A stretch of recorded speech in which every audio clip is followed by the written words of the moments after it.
దేవుని పాటలు పాడుకుందాం.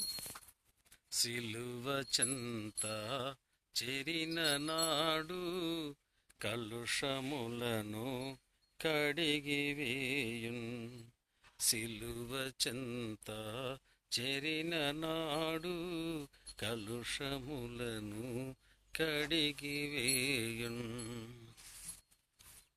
100 గొర్రెల మంద నుండి ఒకటి తప్పి ఒంటరినాయే.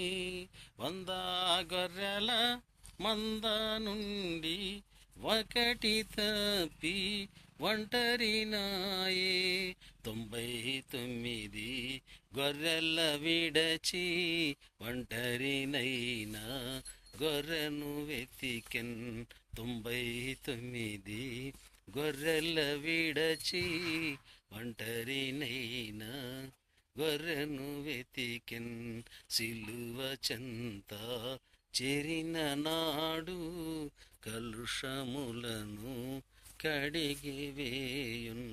పౌలు వలెను శీలవలెను సిద్ధపడిన భక్తుల చూచి, పౌలు వలెను శీలవలెను సిద్ధపడిన భక్తుల చూచి, సిలువ చెంత చేరిన నాడు కలుషములను కడిగివేయున్.